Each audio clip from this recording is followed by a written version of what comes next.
hasa la mafunzo haya ni tunapofika kwenye maonesho, tushiriki maonesho kwa mafanikio. Tusiende kushiriki maonesho siku 16 ni nyingi, si ndio? Tunaacha kazi zetu zote, tunaacha shughuli zingine, tunaenda kwenye exhibition, alafu tunarudi hatujapata order, hatujapata wateja wapya, network, hatujapata fursa, haipendezi. Kwa sisi kila mwaka tunaandaa haya mafunzo kuhakikisha kwamba mnapata elimu ya vitu gani vinatakiwa ujipange navyo unapokwenda kushiriki maonesho makubwa kama Sabasaba na maonesho mengine yote, kwa sababu maonesho yote yana procedures zinafanana. Lakini vitu gani usifanye, makosa yapi usifanye yakakufanya wewe ukao unashiriki tu maonesho alafu ukui.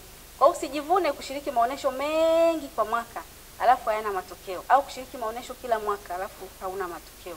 Tunatamani sana ukishiriki maonesho, kama mwaka huu ni mara yako ya kwanza, mwakani tunategemea tukuone umechukua banda mwenyewe kule Tantrade. Yaani hatutamani tukuone wewe kila siku unataka kushiriki banda la TWCC. TWCC ni daraja. Ni wajasiriamali wadogo kutoka mikoani, kutoka maeneo mbalimbali, tunashiriki wote kwa pamoja, lakini daraja la wewe kukua. Mungu, naitwa Shukrani Alipipi Mwasumbi. Ni mwalikwa kutoka shirika la Camfed, nimetoka mkoa wa Singida, wilaya Manyoni. Ni mjasiriamali ambaye anajihusisha na utengenezaji wa bidhaa za usafi ambazo ni super cleaner, najihusisha na utengenezaji wa sabuni za maji pamoja na utengenezaji wa dawa ambazo ni za kusafishia masinki, ambazo zinaondoa madoa kwenye masinki pamoja na tiles. Nimehudhuria mafunzo haya ya TWCC, nimejifunza vitu vingi. Kwanza namna ya kutafuta wateja, lakini pia nimejifunza changamoto ambazo zinatokana na wateja, lakini faida. Naahidi nitaenda kuyafanyia kazi mafunzo niliyoyapata hapa. Nitaenda kutafuta jinsi ya kutafuta wateja na kuongea vizuri na wateja. Kwa majina naitwa Unifida Kiali, nasikia wilaya Ulanga, mkoa wa Morogoro.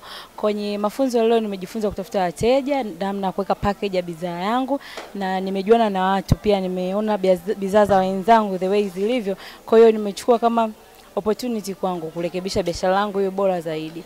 Pia jinsi ya kuongea na wateja tumefundishwa, tuwe na ujasiri, tusiwakaripie, tuwe tuna convince. Kwa kweli tumejipanga vizuri. Cha kwanza ubora wa bidhaa, tumejipanga, tumeziandaa bidhaa kwa ubora zaidi na package nzuri, nebo. Pia tumejiandaa kuwapokea wateja wa aina yote, wenye uwezo na wasiokuwa na uwezo, jinsi ya kumconvince achukue ile bidhaa. Samsonga, ninatokea CRDB Bank Foundation.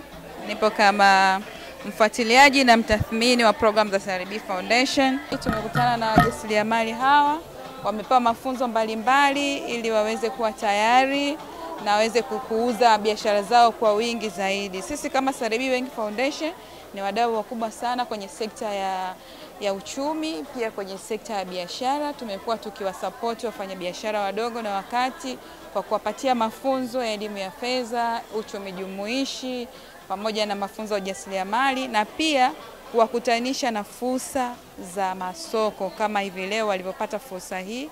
Tumewaandaa wafanyabiashara hao ambao wanaenda kushiriki masoko kwa kuuza biashara zao kwenye siku ya Sabasaba kuanzia leo na mpaka siku ya kilele tarehe 7 mwezi wa 7. Enda siku ya Sabasaba kuanzia leo hii wanapopokea mafunzo haya ambao ndio kilele cha mwisho cha mafunzo haya, basi watekeleze yale maono na mafunzo ambayo wamepokea kutoka kwa wakufunzi mbalimbali.